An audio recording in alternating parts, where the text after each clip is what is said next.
I think it was two of my friends in the past come up with a name. I used to go by Flex J way back in the day, and it was not marketable at all. So I had different little opportunities, and I had several people of higher calibers tell me, you need to change your name. Like, Flex J does not suit you. You don't look like a Flex J. You need something sexier. So I had two friends in my past. We all sat down, and they're like, yo, you should just go with Kandy. Like, you always got some sort of candy on you. And you got like two sides to you. You be hella sweet, but then you be like hella feisty when someone pisses you off. So we came up with the name Kandy, and the K came about as kisses. I don't even remember how the kisses came about, but it was just more so like every rapper has like the two names, 2 Chainz, Lil Wayne, Bow Wow, like they all got the two names. So it was kind of like we just put Kandy and Kisses together. I got older, I was like, let's just drop the Kisses, leave it at Kandy K, because my real name is K, so it goes hand in hand. Okay, so the Flex J part, did that have anything to do with your real name? No. Why did they call you that, period? When I was 14, I was super flexible, but I was thick. Like, I was like super thick for my age. I was always getting dudes that were twice my age. No one my age was ever interested in me. And the fact that I was that thick and like super flexible, literally I could break out in the splits at any time without stretching. I could put my legs behind my head. Like, people came up with the name for me on social media, so. What about the J? Flex J? Yes, J stand for my last name. Oh, okay. So that did have something to do with your real name then. That part, yes. Okay. Now, did that, with the name change, did that hurt your image or your brand at all? No, because when I used to go by Flex J, it was like the people that knew me when I started the music, they till this day, some of them still call me Flex. But it was like back then I only had, I think, like not even Instagram wasn't even created. I only had like little Canadian, I was only on Canadian social media. I had MSN back then. So it was nothing, I didn't really have a big following. It wasn't until I would say like 4 or 5 years ago that I got Instagram. Was at like 4,000 followers. And by that time my name was Kandy K. So once I really started to go hard with the music, everyone just kind of gravitated towards Kandy. It was easy. Now, okay, before I even ask you this, let me ask you this last question with your name. I know sometimes that when people are branded with their name for a length of time, and people know their image with that name, they're kind of stuck with that, right? Deep down, some people wish they went by a different name, even though they're popular with the name that they currently have. Have you ever felt like that? Okay, even though people know me for Kandy K, deep down inside, I secretly wish I could change it to another name. No, I like Kandy. I don't necessarily like the Kandy K, Kandy Kisses. I don't really like that. I like just Kandy.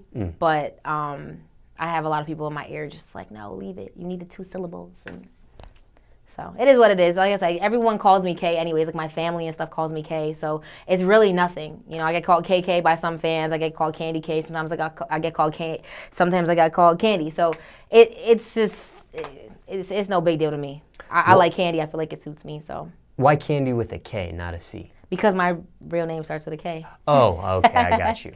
Yeah. I see. You really like candy though, the food candy? I do. I literally have some sort of sweets at least once or twice a day. It's bad. Is that how you got thick so young? Yeah. I feel like I feel like it's just genetics, but I feel like that's what keeps me thick. They say that sugar is like 5 times stronger and more addicting than heroin, I think, right? So I literally have an addiction to candy. I literally have at least a chocolate bar a day, or if I have a coffee, I need like 5, 6, 7 sugars in it. I'll be in Starbucks like, can you add like 5 more sugars? They're like, there's sugar in it, right? And I'm like, yeah, I want 5 more. They're like, so yeah, I got an addiction, but it's okay. Do you have an all-time favorite candy, or does it change from time to time? You know what? I'm in Atlanta right now, and you guys have the Sour Punch straws. We don't have those in Canada. So before I leave here, I'm getting them in bulk. Those are my favorites. Which flavor? Strawberry. Which color? Okay. Now, what is your ethnicity?